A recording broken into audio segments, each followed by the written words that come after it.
Salut à tous, j'espère que vous allez bien, bienvenue dans cette nouvelle vidéo. Comme d'habitude, je suis super content de vous retrouver.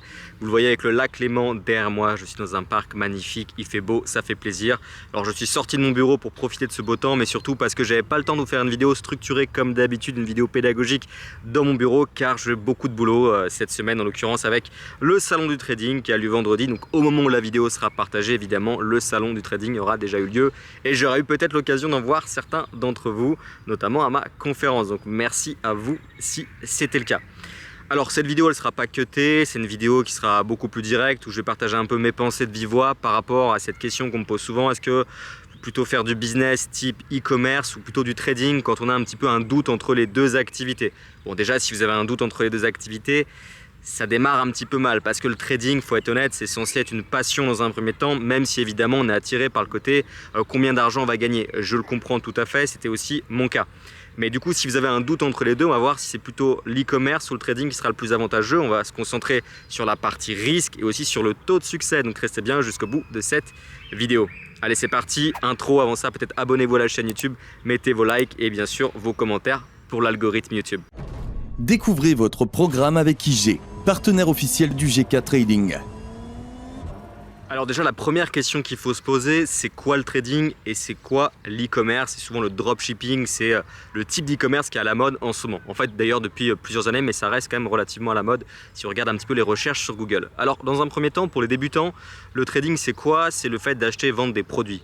En fait, c'est du commerce. D'ailleurs, le trading en anglais, ça veut dire commerce en français. Donc, c'est un des plus vieux métiers. Là, lorsqu'on parle du trading aujourd'hui, c'est du trading de manière 100% dématérialisée. Ça veut dire qu'on va acheter des produits directement sur une plateforme sans vraiment les posséder, sans les toucher. Vous voyez ce que je veux dire?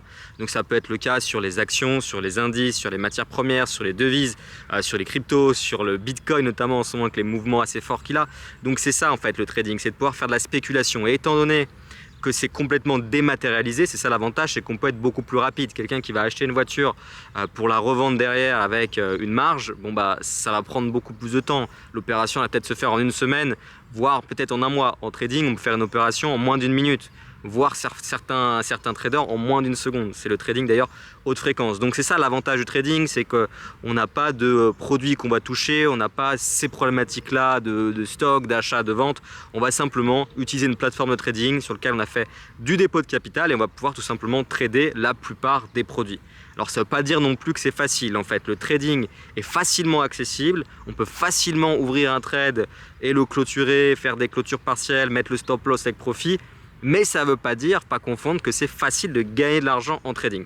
Globalement, le trading, c'est ça et c'est une activité qui plaît beaucoup. Maintenant, on va voir ce que c'est que l'e-commerce en comparaison et surtout le dropshipping. Le dropshipping, c'est pareil, c'est acheter des produits pour les revendre et faire une marge. Donc ça reste quand même du commerce un peu comme le trading. D'ailleurs, le trading, c'est être entrepreneur. Hein. Il faut bien comprendre ça. Vous devez avoir le profil de businessman quand vous faites du trading. Donc, le dropshipping, c'est que vous allez tout simplement mettre en relation en quelque sorte un fournisseur avec un client et vous êtes entre guillemets l'intermédiaire et vous prenez votre commission dessus. Par exemple, vous allez vendre des coques d'iPhone, vous allez la toucher à 30 centimes et vous allez la revendre à 4 $ par exemple.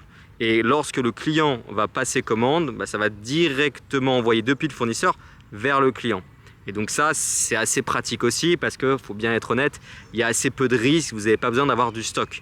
Donc entre le trading et l'e-commerce, déjà la part risque, c'est que vous n'avez pas besoin d'investir de l'argent, ou en tout cas beaucoup d'argent, si ce n'est le site internet. Quand vous voulez faire du e-commerce, un peu de publicité, évidemment il y a toujours du budget, faut être honnête, mais c'est relativement léger. C'est-à-dire que vous avez votre client, ok, le fournisseur, il va livrer, vous payez le fournisseur à ce moment-là. Donc très peu de risques financiers. En revanche, le trading, si on veut commencer à gagner de l'argent, si ce n'est des centaines d'euros par mois, bah, il va falloir évidemment avoir un capital. Et le capital, c'est votre outil de travail. Et pour aujourd'hui vivre du trading, en dessous de 200 ou 300 000 euros, il ne faut pas l'envisager. Alors après, évidemment, c'est du cas par cas, ça dépend de votre style de vie, j'en ai déjà parlé, ça dépend de là où vous vous situez dans le monde, il y a plein de paramètres. Donc voilà la différence entre l'e-commerce et le day trading. Donc sur la partie risque, l'e-commerce est quand même moins risqué. Sauf si on envisage le trading un peu plus moderne aujourd'hui, dont on parle de plus en plus avec les propres firmes, on va pouvoir tout simplement avoir du capital à moindre coût. C'est-à-dire que vous allez payer des challenges, ou même parfois il y a des modèles de propres firmes, vous allez payer et directement avoir le capital. Ça ne veut pas dire que c'est facile non plus, mais il y a des solutions pour lever du capital. Donc vous limitez votre risque, vous n'êtes pas obligé de déposer 400 000 euros sur la table ou 200 000 euros sur la table pour pouvoir trader. Vous pouvez trader avec 200 000 avec la plupart des propres firmes aujourd'hui. Encore une fois, attention aux arnaques, c'est pas du tout, je vous le dis, c'est 10 ans que je travaille dans cette industrie, c'est pas la méthode miracle. Que ce soit les comptes PAM qu'on avait beaucoup à l'époque, les comptes MAM, les propres firmes, les copy trading ou même le trading via le broker directement, il n'y a pas de solution miracle. Dans tous les cas, vous allez devoir être bon. Donc là, par risque entre l'e-commerce et le trading, si on envisage le côté propre firme, en fait, il est relativement similaire. Donc là, pour l'instant, ça ne va pas vous permettre de vous décider, sauf si vous voulez trader avec vos propres règles et votre propre capital. J'ai déjà dit, bon bah là, le risque, il est évidemment plus élevé que quelqu'un qui va se lancer à un petit site de dropshipping, qui peut d'ailleurs être tout à fait rentable si vous savez bien le faire. Maintenant, parlons de la difficulté entre l'e-commerce et le trading. Que ça soit l'e-commerce ou le trading, pour moi, la difficulté est exactement la même. Le trading, c'est difficile. Alors après, si vous travaillez, si vous formez, d'ailleurs, vous avez tous les liens dans la description si vous voulez vous former, n'hésitez pas. Il va falloir vraiment prendre du temps. Ça ne va pas se faire du jour au lendemain. En une semaine, vous n'allez pas devenir trader, à l'inverse de ce qu'on peut voir sur Internet. Mais le e-commerce, c'est pareil.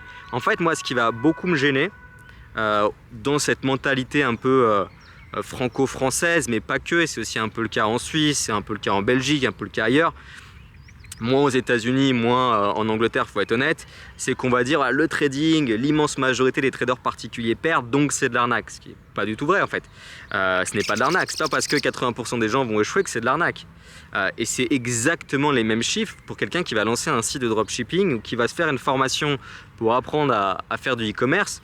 Il y a de fortes chances que son premier site e-commerce, il ne fonctionne pas, que son deuxième, il ne fonctionne pas, que son troisième, il ne fonctionne pas, et peut-être le quatrième ou le cinquième, il va fonctionner. Pareil pour du business d'une manière générale. Vous montez, par exemple, un business comme UGK Trading où vous vendez des formations, on s'en cache pas, c'est un business, c'est pas facile à faire. Il y en a beaucoup qui essayent de le faire, qui n'arrivent pas à le faire dans la durée, qui n'arrivent pas à vivre. Vous voulez monter un restaurant, c'est pareil, il y a pas mal de personnes qui vont échouer. Donc que ce soit le trading ou peu importe le business, donc l'e-commerce, pour rester dans le sujet de la vidéo, vous allez avoir plus ou moins le même taux de réussite. Il y a 80% des gens qui vont échouer au début, et après ceux qui persévèrent, effectivement, vont augmenter leurs chances de réussir. Donc ce côté-là, taux de succès, pour moi, il est tout à fait équivalent. Tout ça pour dire, pour terminer quand même cette vidéo, c'est qu'il n'y a pas de réponse précise. Est-ce qu'il faut plutôt faire de l'e-commerce ou du trading? Ça va dépendre tout simplement de votre profil. Si vous avez un petit peu de capital et que vous êtes un minimum intéressé par la bourse, j'allais dire partez directement plutôt sur un business type trading, ça sera beaucoup plus intéressant pour vous. En tout cas, si jamais il y a des questions par rapport à ça ou des doutes par rapport à votre projet, vous pouvez évidemment réserver un appel stratégique avec moi. Ça prend 10-15 minutes, on regarde un petit peu votre projet et je vois si le trading peut être aussi une activité intéressante pour vous. Je vous dis à plus tard et surtout, comme d'habitude, soyez très prudents sur les marchés financiers. C'était votre programme avec IG, partenaire officiel du GK Trading.